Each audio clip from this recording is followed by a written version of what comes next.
Beware of judging people because you don't know what season they are in. Some things that may carry a semblance of failure is the making of destiny. Are we together now? Yea, though I walk through the valley of the shadow of death, I fear no evil, for thou art with me. The first question is, why should I be there when you are with me? I thought your being with me should make me not to go there.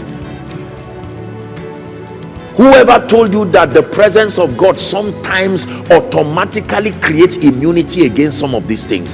He says, though I walk through the valley of the shadow of death, thou art with me. Since I'm walking and you are with me, that means we are walking together. I thought you should take me out of that situation. Why are you taking me in? He says, I will fear no evil, for thou art with me. I've not seen a way of escape, but I am sure you are there. There are times that the storm may not cease. Just verify whether Jesus is still in the boat. Even if he's sleeping, know that he is there.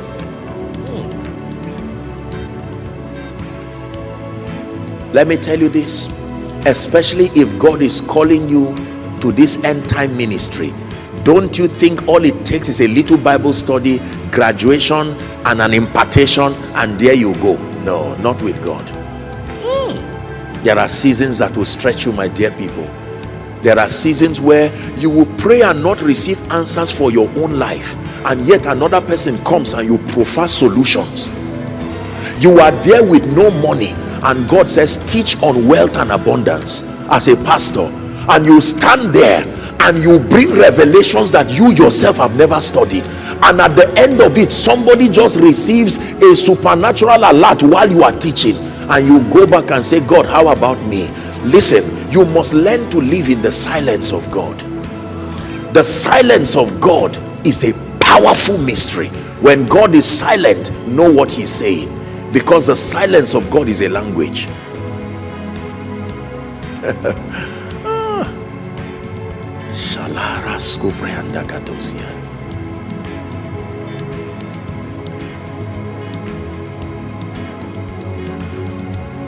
The silence of God. How many pastors may not have their own children, and yet you find them praying for someone, and twins, triplets, and they go back and say, but God, if I've done something wrong, I'm sorry. Do you know how Abraham would have felt? Seeing all his kinsmen and all the people dedicating all their children and then returning back home. And Sarah says, when will this happen? And Abraham says, well, we give God praise. One day we know. He's told me that I will be the father of nations, and I rest my case. Let me tell you this. Every time you do not understand your situation, verify whether God is there. If he is there, find rest. Your fear should be if God is not with you. Once you are sure that God is with you, I want you to find rest. You can fail alone, but you and God cannot fail together. He is that powerful. I know a man of God who for many years, this man would not have breakthrough in ministry. Very honest, sincere, godly man. Many years ago, I remember the man coming to pray with me, and then, we're just starting out, and the man said, what is wrong? Am I doing something wrong? I told him, I said, don't worry. Do you know, after many years, the man was praying, and then the Lord told him, he said his destiny was not in this nation.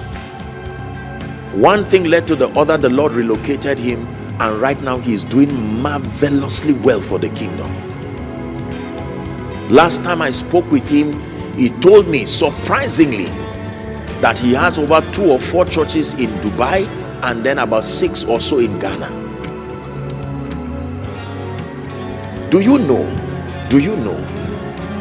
the first crusade that we had, the total number of people that were on that crusade ground, I'm not sure they were up to 50. Crusade that we prayed and fasted as if we would die, transported ourselves. On my way going for that crusade, there was nothing in our pocket. It was one car. Our ladies, the initial ladies that were in the ministry at that time, Believe me, they had to look for firewood to break wood, some of them from trees. Everybody was in every department. How many were we? Everybody was in prayer department, everybody was in welfare. Just help wherever help is needed. Let me tell you sincerely, if you looked at me then, you may say, this man may not go far. The season of testing and pruning. When that crusade was over, I was owing money for sound, and yet the sound people were on the crusade ground hearing me shout about what God can do. They saw miracles. Do you know what it means to be owing somebody, and yet you are there, you are the man of God? They sang songs, you came on stage, and then the strange thing is they were seeing miracles. Those times people were few, and most of them were old women. And you know, those people don't lie. If they are not healed, they are not healed. Though it's not like young people who will pity you for the sake of your future and say this. When we called for praying for the sick, almost everybody came out. You pray for them, you pray for them. Is there anything that say, no, I'm not, I'm still feeling that pain all over me?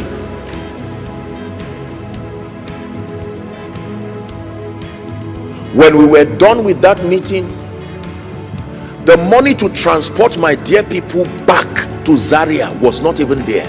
We had to negotiate with the transport company, the people there. I told them, I said, please just take them. I assure you that by the time you are getting there, somebody will be waiting with your money.